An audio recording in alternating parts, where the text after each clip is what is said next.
Hello, my name is Tina Higgins Wussow. This short story is called The Fox. Rebecca couldn't understand how the fox was still alive. There hadn't been time to stop or swerve.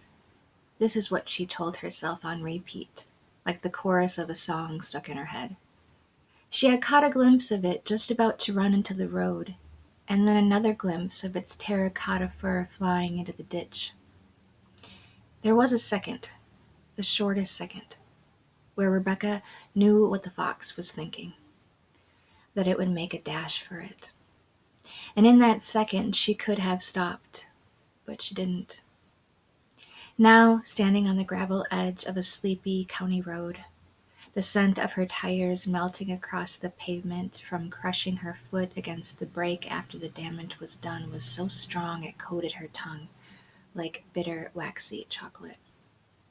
The fox lay on its side, panting with no visible wounds other than a half circle of blood seeping from its eye.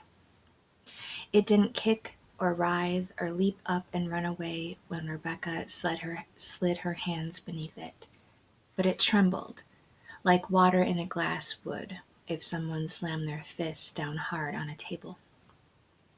The fox blinked up at Rebecca, its eye a shiny black hole, something out of an astronomy book.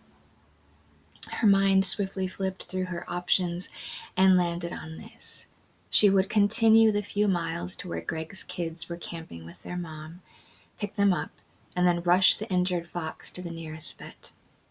The fox continued its shallow panting when she laid it down on the heather gray carpet in the back of the SUV, and its mouth opened about as wide as a thumbnail.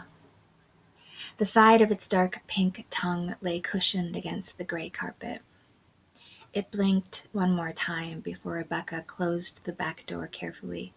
Her movements now were slow and thoughtful, as if present care would repair what has been broken. Greg's SUV was new, and the only reason he let her drive it was because he was hungover and feeling guilty for not picking up his own kids for the weekend. He had whined, begged even, and tried to sweeten the deal by slipping the keys into her hand.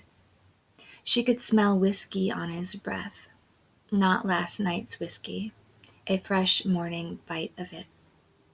Rebecca hated picking up his kids, and after nearly a year there was no doubt they also hated being picked up by her.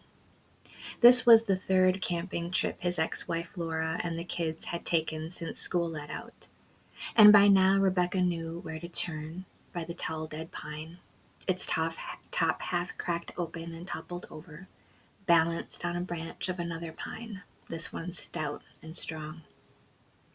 She had wanted to drive fast, turn quickly, and be finished with the task of the kids, the niceties, so she could get to the vet as fast as possible. But she didn't want to jostle the fox or scare it any more than it already was. And so she drove painfully slow down the long, narrow gravel road made into a glowing green tunnel by trees grown dense and tall. New growth scraped out a song against the shiny black doors and fenders. It was Luke she saw first, slouching on the bumper of his mom's car, his gray backpack slumped at his feet. Rebecca was certain that she would never get used to the boy's glare, which had grown more pronounced in the last few months since his voice began to crack and his forehead grew slick with acne. Coming down a skinny dirt path to her left, Rebecca saw Laura with her arm draped over Annie's shoulder. They walked slow together, half steps that were uncertain like hiccups. Annie's left knee was wrapped up in a clean white bandage, and her long red hair was pulled sharply away from her round freckled forehead. She looked up at Rebecca with a similar scorn as her brother, but Annie always seemed a little more tired, like a toy monkey whose batteries were running low.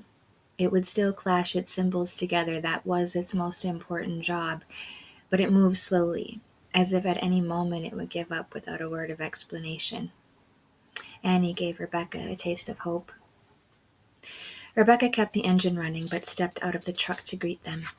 She stood in the trampled grass, holding herself up by the armrest of the open door. She forced a smile and felt it crack open across her face.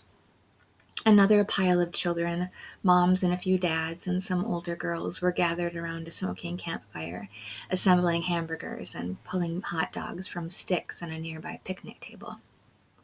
A little boy with big eyes and a gaping mouthful of half-chewed chips jumped a few times and pointed at Rebecca when she stepped out of the truck. "Good Lord, Rebecca, what happened?" Laura's voice was pulled taut like a rubber band about to sting a finger. Rebecca didn't respond right away.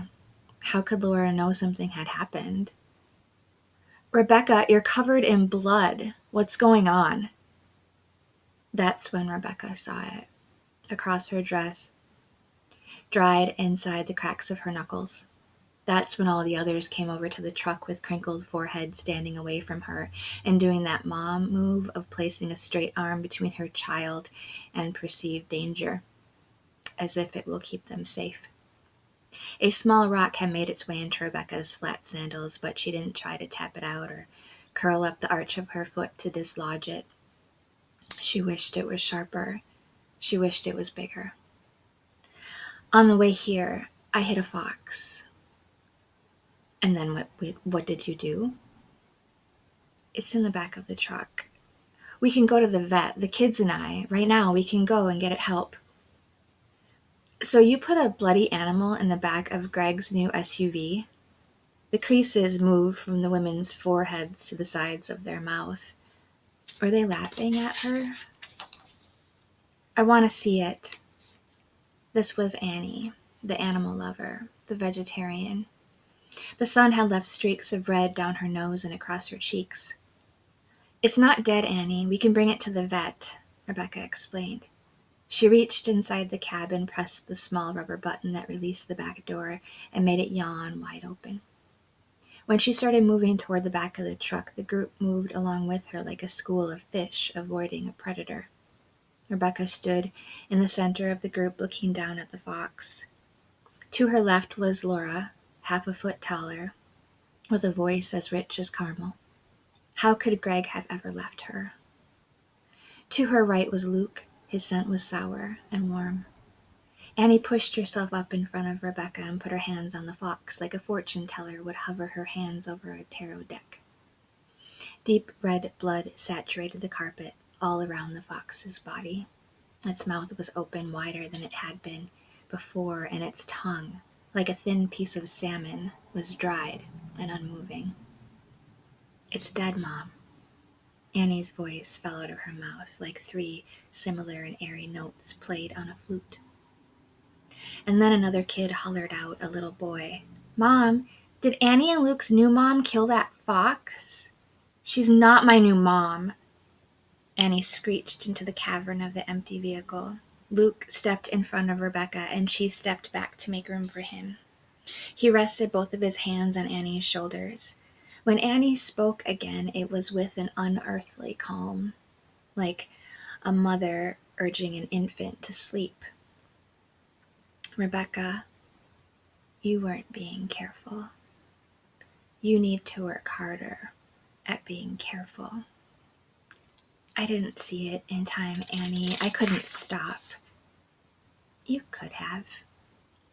And then Annie turned around and looked up at Laura. "Mom, we need to have a funeral. I'm not going to Dad's house today." "Neither am I."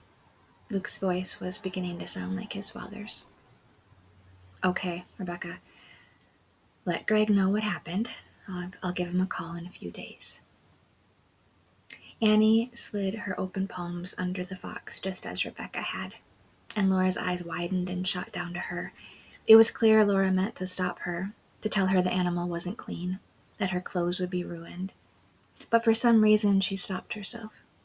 Then Annie walked away, the foxtail dangling red over her bony elbow, and all the other kids followed. The smallest one ran ahead and yelled, "Where should we bury it, Annie? Can I help dig the hole?" And the other adults stepped away and wandered back to various tasks, looking down at their feet and then up again, listening still. "I'm sorry, Laura." Rebecca said these words, but didn't look up at Laura. She couldn't take her eyes off the puddle of blood where the fox had been. "Okay, Rebecca, you'd better get going." was all Laura offered in return. And Rebecca expected nothing more, but she wished she could reach out and clutch Laura's hand like young girls do before other things separate them, before something better comes along.